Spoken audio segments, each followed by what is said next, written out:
Payday. That moment when the money hits your account and, for exactly 30 seconds, you feel like everything is going to be okay. You feel capable. You feel in control. And then, almost immediately, the noise starts.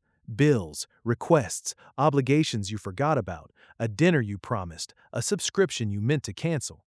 And before the week is out, you're staring at your balance wondering where it all went. This happens to almost everyone, not because people are irresponsible, not because they don't earn enough, but because nobody taught us how to receive money. We learned how to spend it. We learned how to earn it. But the moment it arrives, most of us just let it drift. Today, that changes. I'm going to give you 5 moves, done in a specific order, every single pay cycle, that will fundamentally change your relationship with money. Not someday, starting this month. Move 1. Save first, immediately, before you pay a single bill, before you buy a single thing. The very first transfer you make after getting paid goes into savings, not what's left at the end of the month, what comes out first at the beginning. This is the most psychologically powerful thing you can do with money. When you save first, you reprogram your brain to live on what remains. When you save last, you almost never save anything, because there's always a reason the money is already gone. The amount doesn't matter right now, even $10, even 20. What matters is the habit, the ritual of paying your future self before anyone else. Set up an automatic transfer if you can, so it happens without you having to decide, because every time you make saving a decision, your present self will find a reason to spend instead. Move 2. Pay your fixed obligations. Rent or mortgage, utilities, loan repayments, insurance, subscriptions that are non-negotiable. These come next, not because they're exciting, but because they're contractual. Missing them has real consequences: late fees, damaged credit, service cutoffs. Getting these out of the way immediately removes the anxiety that sits in the back of your mind all month. You know the obligations are covered. The rest of the month, you're not secretly doing the math at 2 a.m. wondering if things will balance out. If you've never actually added up your fixed obligations, do it tonight. Write them down. Total them. A lot of people discover they're living on far less discretionary income than they thought, not because they overspend, but because they've never actually seen the number. Move 3. Feed your emergency fund. If your emergency fund isn't full yet, this move keeps it growing. Even a small addition this month matters. Here's why this isn't optional. Without an emergency fund, every unexpected expense becomes a financial crisis. Your car breaks down. A medical bill arrives. You lose income for a few weeks. Without a cushion, any of these becomes debt. With one, it's just an inconvenience. The standard guidance is 3 to 6 months of living expenses.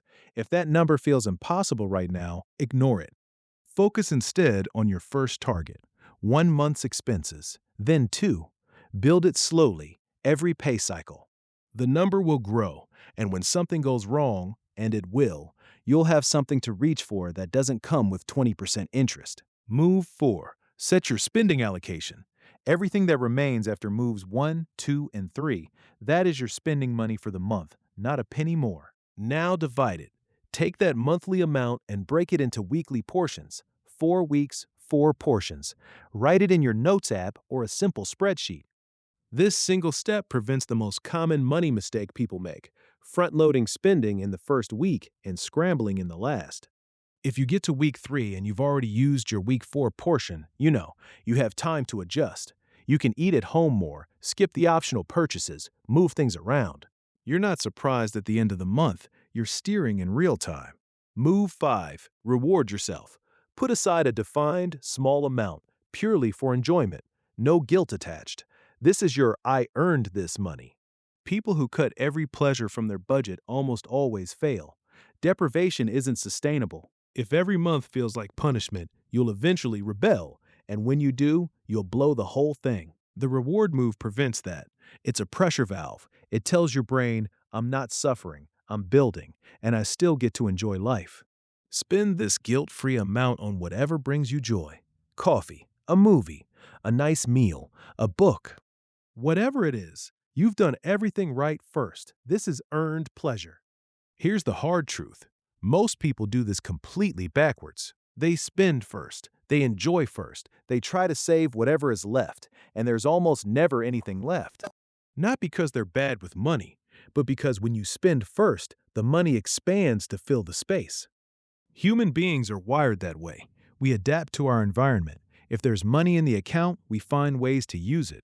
The five-move ritual works because it changes the environment. It removes the money before you have the chance to unconsciously spend it. The savings are gone before temptation arrives. The obligations are covered before anxiety builds. The emergency fund grows before the crisis comes. And here's the part that changes everything, every shilling, every dollar, every penny you spend after these five moves is guilt-free, completely clean. You haven't borrowed from your future, you haven't skipped your obligations. You've done the right thing first. What remains is yours to spend with full permission. Most people spend money anxiously, always doing the math, always wondering if they should be doing more. The payday ritual eliminates that. It replaces anxiety with clarity. You know exactly where you stand. You know what's covered, what's growing, what's available. That knowledge, that clarity, is worth more than any individual financial decision you could make. Let me take 60 seconds to explain why this works on a deeper level, because understanding this will help you stick with it. There's a concept in behavioral economics called present bias. It means humans overwhelmingly prefer smaller rewards now over larger rewards later. It's not a character flaw, it's how the brain is wired. It processes future events with less emotional intensity than present ones. The future feels abstract, the present feels real. This is why saving is hard. When you're trying to decide between spending today and saving for the future, your brain is running an unfair competition. The latte in your hand is vivid and immediate. The retirement account you might need in 30 years is theoretical. The five-move ritual wins against present bias by removing the decision. The money is moved before you choose. You never see it in your available-to-spend balance. What you can't see, you can't miss. The decision was made at the beginning of the month, in a calm and intentional state, not midweek when you're tired and someone just sent you a good sale link. You're not fighting your brain, you're working with it. Here's exactly how to implement this. First, set a payday alarm. Open your phone right now and create a recurring reminder for the same day every month, the day your salary or income arrives. Label it, Run the 5 Moves. Give yourself 15 minutes. Second, have your accounts ready.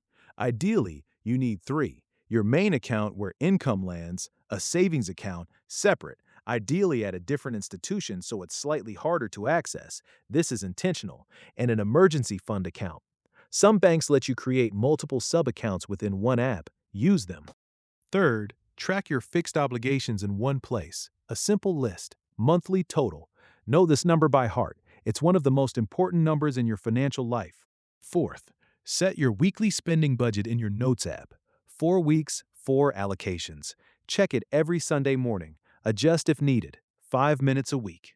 Fifth, automate whatever you can. Savings transfer, automatic. Fixed bill payments, direct debit. The more you remove the decision, the more consistent you become. The whole system, once set up, takes 15 minutes on payday. That's it.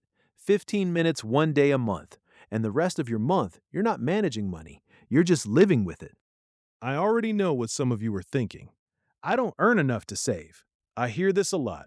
But almost always, what's true is that the current spending has expanded to fill the current income. Even saving 1%, one single percent, builds the habit, and the habit is the foundation. The amount scales as income grows. Starting with less is still starting. I have debt. Shouldn't I pay that off before saving? Pay yourself a small amount first anyway. Even while paying off debt, the emergency fund especially matters here because without it, you'll pay off the debt and then immediately need to borrow again when the next unexpected expense hits. Break the cycle. My income is irregular, I'm freelance or self-employed. The ritual still applies. Run it on every significant payment you receive, not a fixed calendar date. Use percentages instead of fixed amounts. A percentage of every payment goes to each category. The structure is the same. The trigger is a payment, not a date. The payday ritual is not glamorous. There's no app for it, no algorithm, no trending hack. It's 5 simple moves, done in order every single month.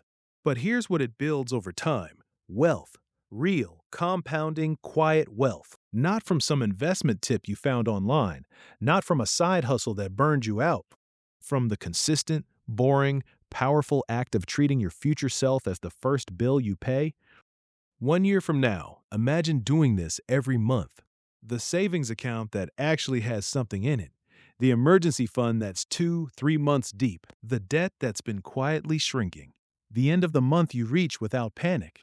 That's available to you, starting with the next paycheck. Set the payday alarm, run the 5 moves, and come back here and tell me what changed. I read every comment, and I genuinely want to know. Follow, like, comment, share, and subscribe for more videos.